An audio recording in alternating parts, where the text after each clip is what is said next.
Hello, we are in Chapter 6, Section 6.3, Solutions of Quadratic Equations. In this video, we're gonna go over problem number 1, in which we are to use the discriminant to identify the number and type of solutions of the following quadratic equations. The discriminant formula is provided here for us. Just to remind you, it's what we have under the square root in the quadratic formula.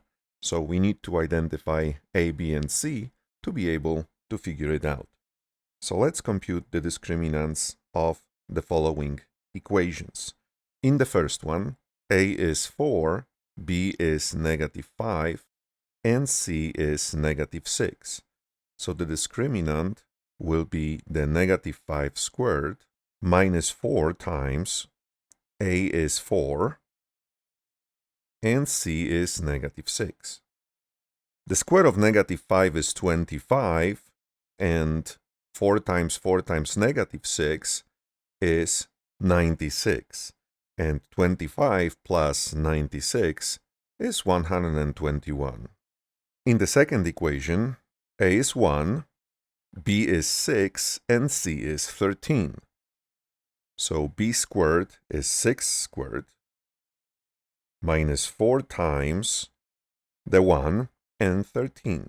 6 squared is 36, and 4 times 13 is 42. 36 minus 42 is -6. In the third one, a is 9, b is 6, and c is 1. So we get 6 squared minus 4 times 9 times 1.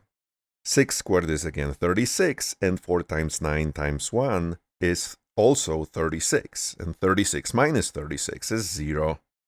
In the fourth one, we need to acknowledge that 0 is not yet isolated, so we'd have to add 1 to both sides to have 0 isolated, and that will result in a of 2, b of 12, and c of 1. So we're getting 12 squared minus 4 times 2 times 1.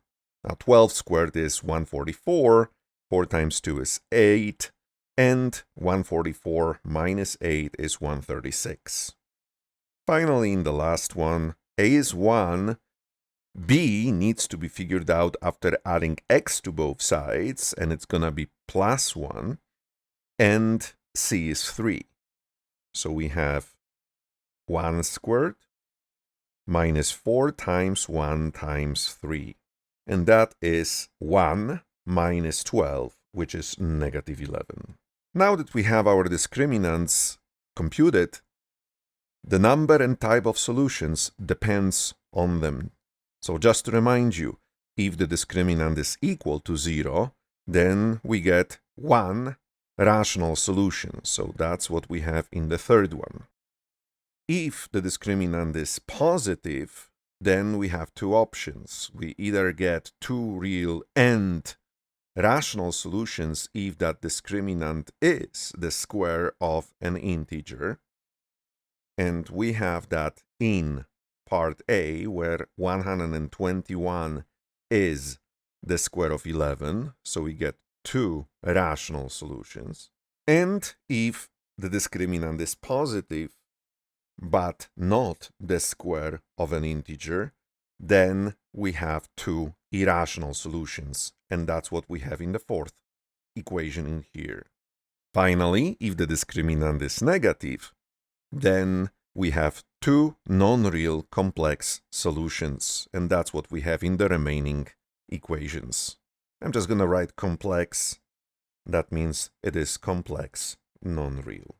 And that's how we use the discriminant to figure out what number and type of solutions to the given quadratic equation we get.